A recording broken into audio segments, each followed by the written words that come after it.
Alors, à nouveau, continuons notre travail sur la racine carrée. Et cette fois-ci, je me pose la question suivante. Comme on a pu remarquer que la racine carrée se comporte entre guillemets très bien avec le quotient et le produit, à savoir la racine carrée de a fois b, c'est la racine carrée de a fois la racine carrée de b.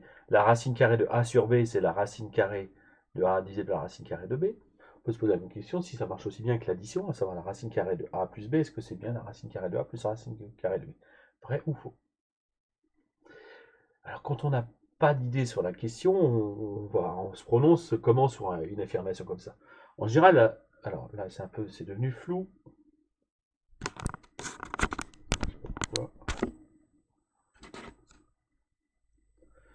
Alors, petit réglage d'objectif à faire, excusez-moi. Ça a repris à nouveau là, donc j'ai réussi à régler la caméra, donc ça doit être plus net ici. Donc la racine carrée de a plus b égale la racine carrée de a plus racine carrée de b, vrai ou faux? Donc quand on n'a pas d'idée, et même quand on a envie de dire que c'est vrai parce que ça c'est plutôt sympathique comme égalité, il faut se méfier. Donc, qu'est-ce qu'on fait quand on veut se fixer une idée là-dessus? Première chose, avant de se lancer dans une démonstration, on peut peut-être regarder avec des exemples. D'accord? Donc alors attention, quand on prend des exemples, est-ce que si ça marche, est-ce que ça veut dire que c'est toujours vrai? Non. Parce qu'ici, ça sous-entend que ce que j'ai écrit là, moi ce que je cherche à voir, c'est est-ce que cette égalité est toujours vraie, quelles que soient les lettres A et B positives, désignant des noms positifs. Donc si je trouve un exemple qui marche, ou deux exemples qui marchent, ou 1000 exemples qui marchent, je n'aurai rien prouvé. Je serai juste une conjecture et peut-être le sentiment que ça marche. Donc après, il faut que je me lance dans une preuve avec le cas général. Au contraire, par contre, si je trouve deux nombres A et B où l'égalité ne fonctionne pas, ben je sais que ça, c'est forcément faux. On appelle cela un contre-exemple. Parce que ça vient contredire cette égalité. C'est un exemple qui contredit, donc le contre-exemple. Ok? Donc il faut bien avoir ça en tête, la différence entre un exemple qui n'a pas de valeur de preuve, lorsqu'on affirme quelque chose qui est toujours vrai, et un contre-exemple qui lui a une valeur de preuve pour contredire quelque chose qui était annoncé toujours vrai. Donc un exemple typique hors champ des mathématiques, si quelqu'un vous dit toutes les voitures sont des Twingo, bah, il est facile de le contredire en lui apportant un contre-exemple, en lui montrant une voiture qui n'est pas une Twingo. D'accord? Si quelqu'un vous dit tous les êtres humains mesurent moins de 2,50 m, et vous lui dites, ben, quelqu'un lui dit, ben, il a raison, et là il désigne tous les membres de la classe parce qu'ils mesurent moins de 2,50 m, est-ce qu'on est certain qu'il a apporté une preuve?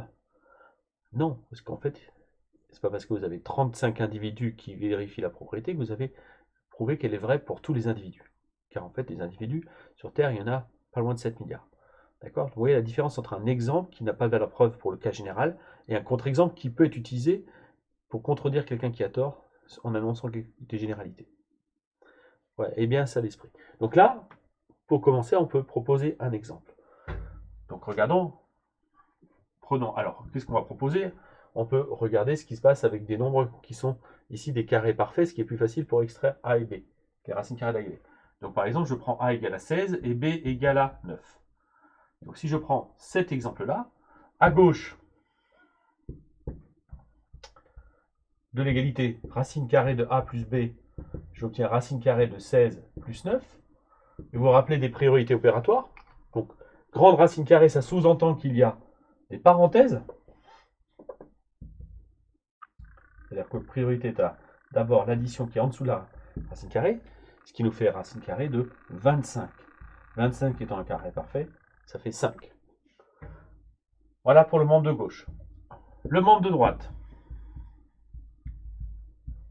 À droite, si je calcule racine carrée de A plus racine carrée de B, je fais la racine carrée de donc 16 plus la racine carrée de 9, j'obtiens 4 plus 3, et donc ici j'obtiens 7. 5 et 7, c'est deux nombres différents. Donc ici, on peut affirmer que cet exemple-là devient un contre-exemple. Donc ici, on a racine carrée de A plus B qui n'est pas égal à racine carrée de A plus racine carrée de B. Donc faites bien attention, ce n'est pas égal. Donc l'affirmation est fausse. D'accord?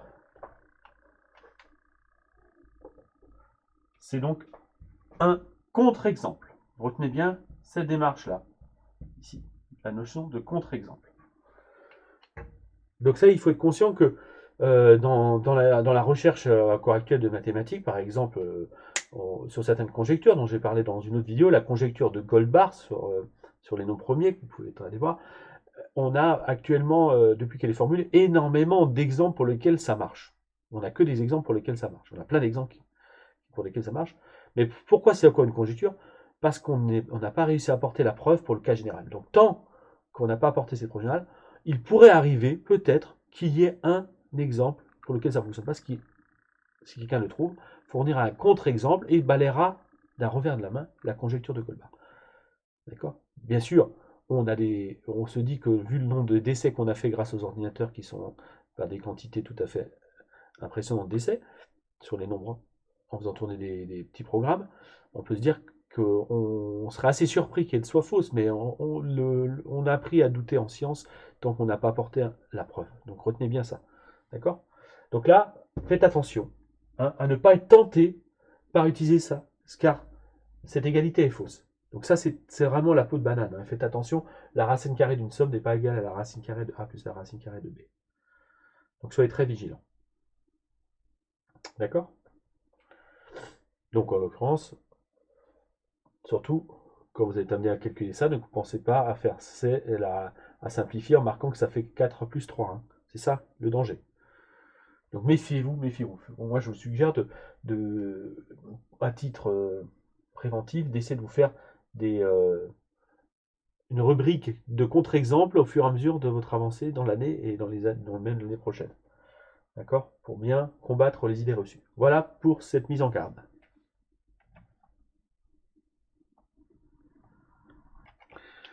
Bien alors, comme il n'y a pas égalité, on peut se poser la question, est-ce qu'on peut écrire une inégalité? Alors, ce premier exemple, il peut nous laisser penser que à gauche, ayant trouvé ici 5, et à droite, ayant trouvé 7, on peut remarquer que le côté gauche est plus petit que le côté droit pour cet exemple-là. Si on multiplie les exemples de ce type-là, on va voir que ça a l'air de fonctionner tout le temps. Donc là, c'est la question que je vais me poser, c'est est-ce que je peux prouver que c'est effectivement vrai en mettant une inégalité? Donc on va regarder cette propriété qui va suivre. Bien, donc dernière propriété qu'on aborde sur ce paragraphe, donc sur la racine carrée, si A est positif ou nul et B est positif ou nul, la racine carrée de A plus B est inférieure ou égale à la racine carrée de A plus la racine carrée de B. Nous avons vu que l'égalité en général n'est pas vraie, notamment avec un contre-exemple. Donc on va voir que c'est en fait inférieur ou égal. Ça peut arriver que ce soit égal, donc en l'occurrence par exemple si vous prenez A et B tous les deux nuls, ce sera égal. Mais la plupart du temps ici, c'est pas égal, mais c'est uniquement inférieur. Le membre de gauche est inférieur au membre de droite. D'accord? Alors avant de prouver ça, on a vu tout à l'heure lorsqu'on a fait un contre-exemple, si je prends comme exemple ici A égale à 16 et B égale à 9, le côté gauche ça fait racine carrée de 16 plus 9, ce qui nous fait racine carrée de 25, donc 5. Le côté droit qui nous fait racine carrée de 16 plus racine carrée de 9, donc 4 plus 3, donc ce qui nous donne 7. On a bien ici du coup l'inégalité qui est vraie. D'accord? Mais alors attention, ça c'est un exemple. Un exemple n'est pas une preuve. D'accord? Donc cela ne constitue pas une preuve. Pourquoi j'ai donc marqué ça? C'est pour insister ce qu'on a pu voir dans vos copies en général. C'est qu'un exemple ne constitue pas une preuve d'un cas général. Alors comment prouver le cas général? Il faut qu'on le fasse avec, encore une fois, avec des lettres. Donc là, je vais aborder avec vous la démonstration générale. D'accord? Bien, alors pour démontrer cette propriété, je vais vous proposer une astuce ici. Alors ça ne va pas être une preuve qui est au premier abord facile, hein, donc vous pouvez la passer en première lecture. Ce n'est pas indispensable de la maîtriser, mais je vais quand même vous démontrer comment faire ça. Donc, pour démontrer déjà cette inégalité, je vais donc tout simplement faire remarquer la chose suivante. C'est que démontrer cette inégalité, revient à étudier, à trouver le signe de la différence suivante. Donc on remarque que racine carrée de A plus B sera inférieure ou égale à racine carrée de A plus racine carrée de B lorsque, donc ici je marque si et seulement si, c'est une condition nécessaire et suffisante, la racine carrée de A plus la racine carrée de B moins la racine carrée de A plus B va être supérieure ou égale à 0. Donc c'est-à-dire que je soustrais ici les deux. Donc prenant le plus grand moins le plus petit, c'est-à-dire que ça doit être positif. Donc mon objectif, c'est de démontrer que racine carrée de A plus racine carrée de B moins racine carrée de A plus B est positif ou nul. Si j'atteins cet objectif, c'est gagné. D'accord? Voilà. Alors, qu'est-ce que je vais faire? Ben, tout simplement, pour étudier le signe de ça, je vais multiplier cette quantité-là par un nombre qui est déjà positif. Bon, je suis sûr qu'il est positif. Ça ne change pas le signe. On sait que multiplier un nombre par un nombre positif ne change pas le signe du résultat. D'accord? Donc, première remarque, racine carrée de A plus racine carrée de B moins racine carrée de A plus B a le même signe que n'importe quel nombre positif qui multiplie ces quantités-là. D'accord? Donc ça, je vais le multiplier. Alors, je vais le marquer ici. Donc ça, et racine carrée de A plus racine carrée de B moins racine carrée de A plus B. Donc ici, ont le même signe.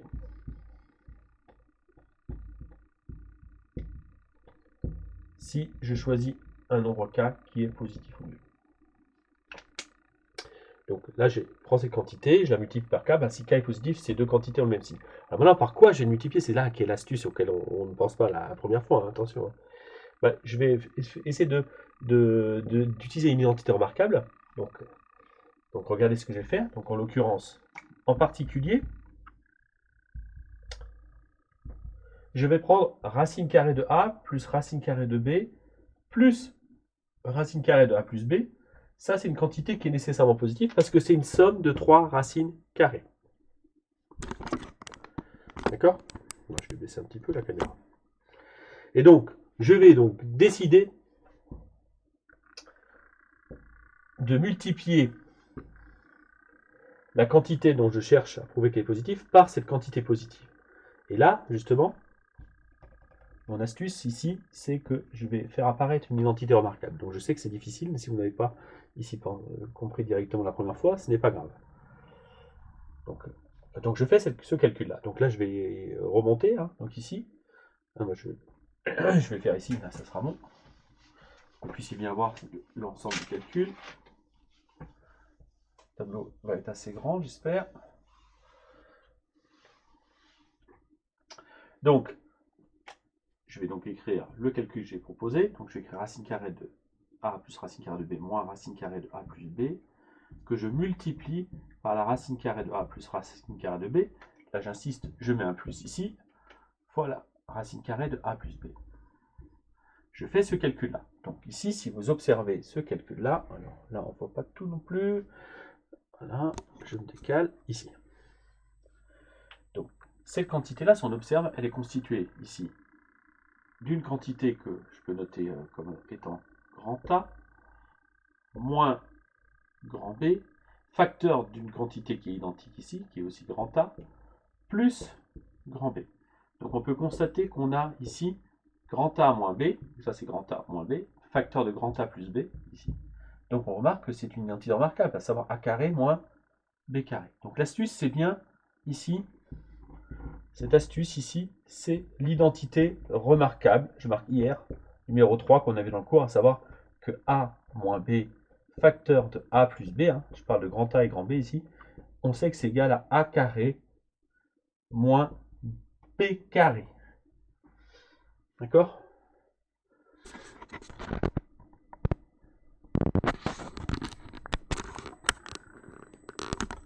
Tout est là. Donc là, qu'est-ce que je fais? Je développe donc ici.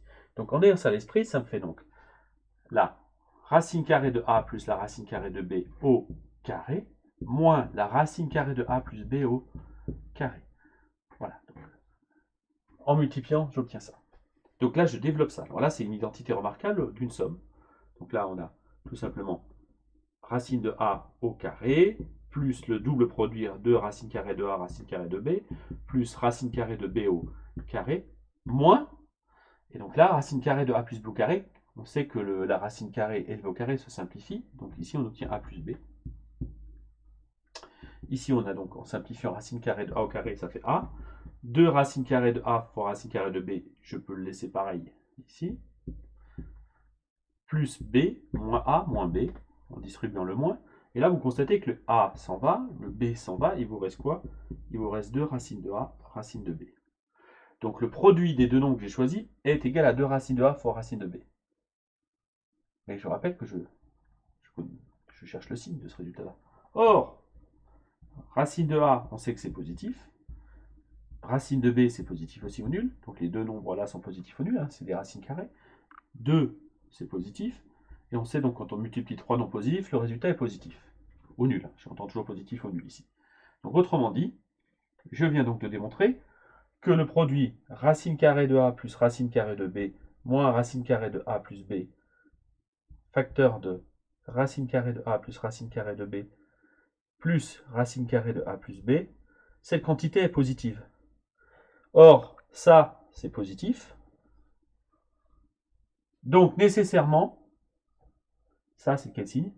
Pour que le produit soit positif, ici, de deux nombres, dont l'un est positif, l'autre doit forcément être positif. Donc, j'ai prouvé que, ici, racine carrée de A plus racine carrée de B moins racine carrée de A plus B est nécessairement positif. Donc, j'arrive à l'objectif que je m'étais assigné. Et donc, ce qui prouve bien que la racine carrée de A plus B est inférieure ou égale à la racine carrée de A plus la racine carrée de B. Voilà ce qui achève la démonstration. Donc, c'est une démonstration, ici, un peu plus longue, beaucoup plus astucieuse et donc, qui demande une maîtrise des calculs avec les identités remarquables et les racines carrées. Voilà, donc cette preuve-là n'est pas du tout une priorité ici pour un élève de seconde lambda. En fait, on va dire que ici, c'est formateur d'essayer de la comprendre, mais on n'interrogera pas en devoir sur une preuve de cette difficulté-là. D'accord? Alors, on pourra voir cette preuve d'une autre manière par la suite quand on aura étudié les propriétés de l'ordre avec les carrés. Donc là, je l'aborde de cette manière-là. Voilà pour cet exemple-là de preuve. Un peu délicate pour ce début d'année de seconde.